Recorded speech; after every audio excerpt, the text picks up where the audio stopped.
بارے میں اور حضرت اسماعیل علیہ السلام کے بارے میں اور ان کی جو دو بیویاں تھیں صدا بنت سعد اور رعلہ بنت مواز، ان کے بارے میں پڑھیں گے۔ اسماعیل علیہ السلام جب بڑے ہو گئے تو انہوں نے قبلہ جرہم جو قبیلہ آ کر آباد ہوا تھا اس میں پہلی شادی کی، جس کا نام تھا صدا بنت سعد۔ وہ خاتون تھی، چونکہ ابراہیم علیہ السلام آتے جاتے رہتے تھے۔ ایک مرتبہ جب وہ آئے، گھر کا دروازہ کھٹکھٹایا اسماعیل علیہ السلام کا گھر کا، تو ان کی بیوی انہوں نے آواز دی کہ کون؟ کہا کہ میں ابراہیم ہوں۔ کہاں ہے اسماعیل؟ کہاں ہے؟ انہوں نے کہا تو گئے ہمارے لیے روزی ڈھونڈنے۔ اسماعیل علیہ السلام پھر کیا کرتے تھے؟ شکار کرتے تھے، شکار کر کے اپنا گزر بسر کرتے تھے۔ تو ابراہیم علیہ السلام نے ان سے پوچھا کہ میں اندر آ سکتا ہوں؟ انہوں نے کہا نہیں بھائی، کوئی ضرورت نہیں ہے اندر آنے کی، خود ہمارے اوپر کھانا پینا کچھ نہیں ہے، اور آپ۔ انہوں نے کہا زندگی کیسے گزر رہی ہے؟ کہا کہ بالکل خراب ہے، کوئی نہیں ہے، بس کچھ مشکل سے گزر رہی ہے، بس در پدر ہے ہم لوگ ایسے اپنے سے۔ وہ برا بلا کہا۔ پھر کہا کہ آپ کے گھر مہمان آتے ہیں؟ ابراہیم علیہ السلام نے پوچھا، انہوں نے مہمان کہاں سے؟ ہم خود کھانا نہیں کھا سکتے، پورا نہیں ہو رہے، اور آپ کے گھر مہمان آتے۔ بہت بے رخی سے پیش آئے۔ تو ابراہیم علیہ السلام نے کہا اچھا، جب آپ کے شوہر آ جائے ان کو میرا پیغام دینا کہ آپ اپنے گھر کے جو چوکٹ ہے اس کو بدل دو، ٹھیک ہے؟ وہ جب چلے گئے، اسماعیل علیہ السلام واپس آئے تو انہوں نے ایک مہک محسوس کی، اپنے والد کی خوشبو پہچان گئے اور کہا کہ یہاں کوئی آیا تھا؟ انہوں نے کہا جی ایک بوڑھے میاں آئے تھے۔ انہوں نے کہا کہ کیا کہہ رہے تھے؟ انہوں نے کہا وہ تو سلام کہہ رہے تھے آپ کو، اور انہوں نے ایک پیغام دیا کہ اپنے گھر کے چوکٹ کو بدل دو۔ اس نے کہا اچھا، تو سمجھ گئے کہ والد کے پیغام کو، انہوں نے اس کو طلاق دے دی کہ یہ ناشکری ہے۔ ان کو جب طلاق دینے کے بعد پھر اسماعیل علیہ السلام نے دوسری شادی کی، جس کا نام ہے رعلہ بنت مواز۔ وہ بہت شکر گزار خاتون تھی۔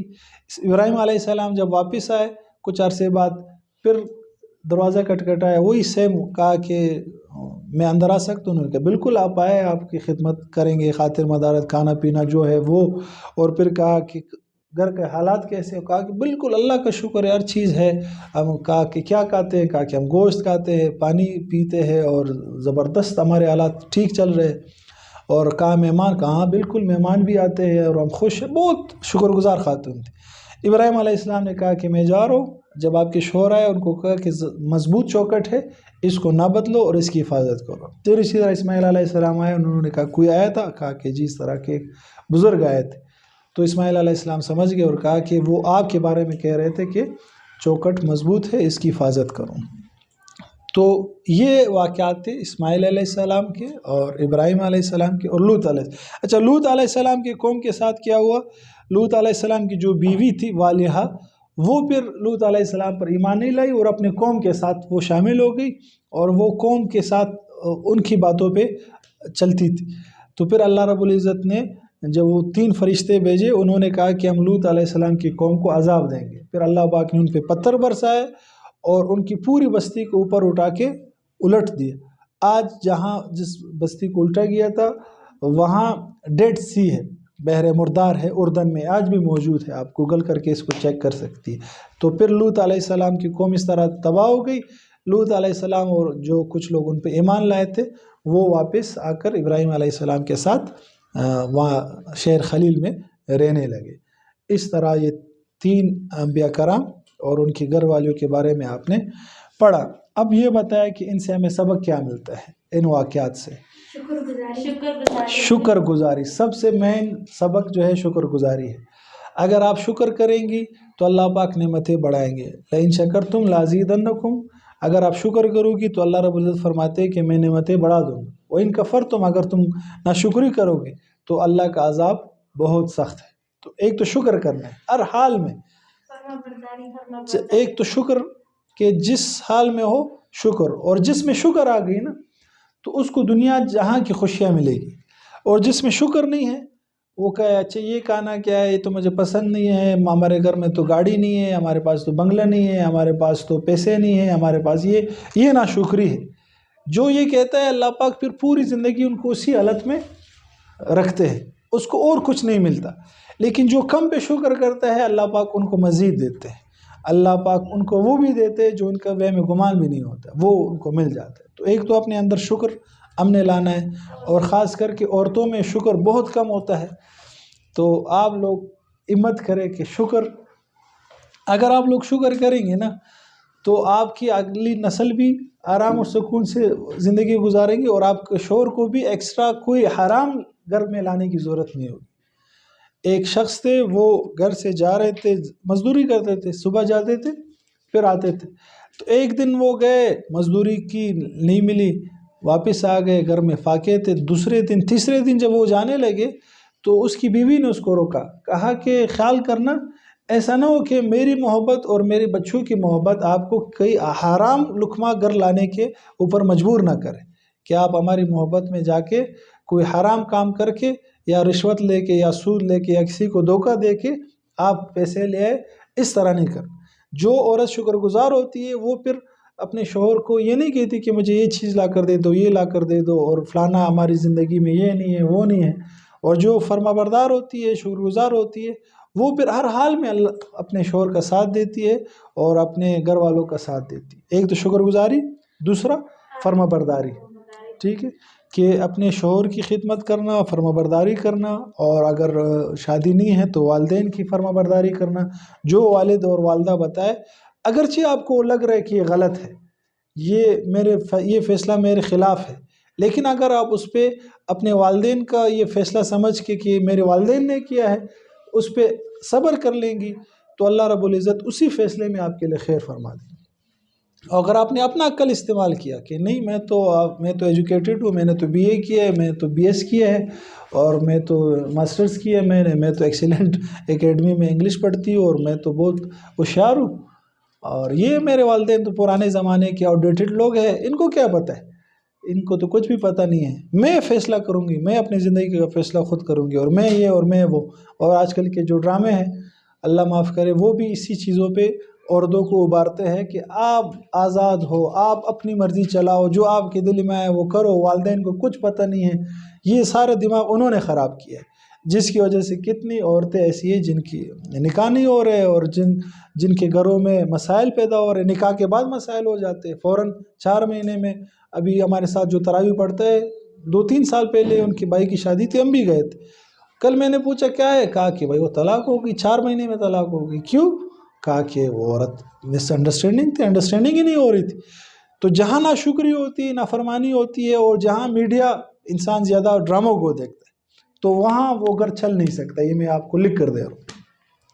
اگر آپ اپنی زندگی میں سکون چاہتی ہیں تو ایک تو ڈراموں سے اور نیوز سے، اس دو سے پرہیز کرے، زندگی میں سکون آ جائے گا۔ اچھا ہوتا کیا ہے، انسان جب ڈرامے دیکھتا ہے تو وہاں جو کردار ہوتے ہیں اس کو اپنے اوپر فٹ کرتے ہیں۔ اچھا یہ وہاں دیکھتا ہے کہ بڑا گھر ہے، خوبصورت گھر ہے، وہ اپنے آپ کو بھی اسی طرح دے۔ ہمارے استاد فائز حسن سیال صاحب وہ کہہ رہے تھے کہ ایک عورت ایک مرد میرے پاس آئے اور کہا کہ بھائی ہماری بیٹی ہے، ان کو ہم رشتہ چاہ رہے کہ ہو جائے، لیکن ان کو کوئی پسند نہیں آ رہا، کئی رشتے آئے وہ پسند ہی نہیں کر رہی۔ تو بیٹی کو میں نے بلایا، اس سے انٹرویو لیا، اچھی پڑھی لکھی لڑکی اور مذہبی، نماز بھی پڑھتی تھی اور تلاوت بھی کرتی تھی۔ ہم حیران ہیں کہ یہ کیا ہے، تو بات سمجھ میں نہیں آ رہی تھی کہ کیوں ان کو رشتہ پسند نہیں آ رہا۔ پھر انہوں نے کہا، میں نے کہا میں ان کے گھر جانا چاہتا ہوں، انہوں نے کہا آپ آ جائے۔ پھر میں ان کے گھر گیا، میں نے دیکھا اس لڑکی کے کمرے میں گیا، وہاں میں نے کتابیں دیکھی، کتابوں کو میں نے دیکھا علامہ اقبال کی کتابیں، زیادہ اکثر علامہ اقبال کی کتابیں، کچھ مذہبی کتابیں۔ میں نے کہا چلو یہ مذہبی تو یہاں سے اس کا رجحان مذہب کا کتابوں سے بنا ہے، لیکن وہ چاہ رہی تھی کہ اس کا شوہر نمازی بھی ہو، اس کا شوہر تلاوت بھی کرتا ہو، اس کا شوہر حلال کماتا ہو، اور اس کا شوہر بہادر ہو، اس کا شوہر تبلیغ میں جاتا ہو، ساری مذہبی چیزیں، لیکن اس کی شکل، اس پہ داڑھی نہ ہو، پینٹ شرٹ پہنتا ہو، اور یہ کہہ رہے تھے، کنفیوز تھے وہ کہ کام سارے اسلامی اور شکل انگریزوں والی، حیران تھی کہ یہ کیسی، ابھی کیا کرے۔ تو سمجھ نہیں آ رہا تھی کہ کہاں سے اس کا، کہا کہ فلمیں ڈرامے دیکھتے، کہا کہ وہ بھی نہیں دیکھتے۔ تو وہ ہمارے استاد کہہ رہے تھے مجھے سمجھ نہیں آ رہی تھی کہ یہ کہاں سے، یہ آئیڈیل کہاں سے ملا ان کو۔ اب کمرہ دیکھا، کچھ سمجھ نہیں ہے، جب باہر نکلنے لگے تو دروازہ دیکھا، دروازے پہ ایک بڑی تصویر لگی ہوئی تھی، ایک انگریز کی تصویر لگی ہوئی تھی جو پینٹ شرٹ پہن کے بڑے بال اور داڑھی اس کی نہیں تھی اور تلوار اس کے ہاتھ میں گھوڑے پہ بیٹھا ہوا. تو اس وقت بات سمجھ آ گئی کہ اس تصویر کو روزانہ دیکھ رہی اور اس نے اپنا آئیڈیل اس کو بنا لیا. تو آپ خود دیکھیں جب آپ ڈرامے دیکھیں گے فلمیں دیکھیں گی اس میں جب بڑے بڑے گھر دیکھیں گے اور گاڑیاں دیکھیں گی تو بالکل سلو پوائزننگ ہو رہی ہے. یہ ایک دم اثر نہیں. آپ تو کہ مجھے تو کوئی اثر نہیں ہو رہا. وہ اثر ہوگا لازمی ہوگا. اور وہ ایسی سلو پوائزننگ کرتے ہیں کہ جو آپ کے دل میں بات آ جاتی ہے وسوسے. پھر شیطان بھی ہے ہمارے ساتھ نفس بھی ہے آپ لوگوں نے پڑھ لیا جو انسان کو گمراہ کرتے ہیں. ایک دم سے نہیں ہوتا یہ کہ آپ کو کچھ نہیں ہو رہا میں نے تو اتنے ڈرامے دیکھے مجھے تو کچھ نہیں ہوا لیکن آپ کے خیالات بدل جاتے. یہ آپ لکھ کر لے لو. آپ کے خیالات آپ کی سوچ آپ کے آئیڈیال وہ بدل جاتے ہیں جس کا آپ کو احساس بھی نہیں ہوتا کیونکہ انسان کے جسم میں جو ہارمونز ہے وہ آنکھوں کے ساتھ بہت زیادہ ریلیٹڈ ہے. جہاں آنکھیں جاتی ہے اس کا عکس دل پہ بٹھا دیتی ہے. حدیث بھی ہے کہ نظر شیطان کی تیروں میں سے ایک تیر ہے جس چیز پہ پڑ جاتی ہے اس کا عکس دل میں بٹھا دیتی ہے. تو اس کی بہت زیادہ حفاظت کرنی ہے ہم نے. اور اگر آپ سکون چاہتی ہیں ڈگری کالج کے ایک پروفیسر تھے بہت زیادہ نیوز اور ٹی وی دیکھتے دیکھتے اٹیک ہو گئے ان کا دل پھٹ گیا. ڈاکٹروں نے کہا کہ اس نے بہت زیادہ نیوز سنی اور اسٹریس لیے. ہم نے اسٹریس مینجمنٹ کی ٹریننگ کی کراچی میں تو وہاں بتایا گیا سورس آف اسٹریس کہ کہاں سے انسان اسٹریس دماغی جو بوجھ ہوتا ہے وہ کہاں سے آتا ہے ذہنی تناؤ. تو اس میں جو ٹاپ پہ تھے وہ ڈرامے اور نیوز یہ ٹاپ پہ تھی یہ چیز. اور آج ہم دیکھیں ہمارے ڈراموں کے بجائے اور نیوز کے بجائے زندگی نہیں گزر کہ جب تک ہم نے ڈرامہ نہیں دیکھا ہے تو نیند نہیں آتی. جب تک ہم نے نیوز نہیں سنی ہمیں مزہ ہی نہیں آتا جس کا کوئی لینا ہی دینا نہیں ہے. پاکستان میں سب سے مشکل کام اپنے کام سے کام. تو بھئی آپ کو ڈرامے کیا کرنے اتنے زیادہ. اگر میں آپ سے کہوں آپ کو عربی آتی ہے آپ کو کہ نہیں آتی. میں آپ سے کہوں کہ آپ ذکر کرتے ہیں نہیں کرتی. 1000 مرتبہ درود شریف استغفار تیسرا کلمہ نہیں. تلاوت کرتی ہے نہیں. اچھا کمپیوٹر آتا ہے آپ کو نہیں آتا. آپ کو انگلش آتی ہے نہیں آتی. اتنی چیزیں جو سیکھنے کی چیزیں وہ نہیں آتی. اس کو چھوڑ کے ہم ڈراموں کے پیچھے لگے ہوئے پھر ہم کہتے ہیں ہمارے پاس ہم بلوچستان والوں کے ساتھ یہ ظلم ہو رہا ہے ہمیں جابز نہیں مل رہی ہے ہمیں انگلش نہیں آ رہی ہے ہمیں فلانا نہیں آ رہا. تو جب آپ وقت نہیں دو گی تو کہاں چیز آئے گی. تو آپ کام کی چیزوں میں وقت لگائیں. بہت سارے ایسے پروجیکٹس ہیں جس میں آپ کام کر سکتے. ڈراموں سے اور نیوز سے آج ابھی توبہ کر لے. رمضان کا مہینہ ہے یہ بہت بڑا آپ کے پاس ایک چانس ہے اپرچونٹی ہے کہ آپ آج اس سے توبہ کر لیں اور آپ زندگی کا مزہ اٹھا کر دیکھ لیں.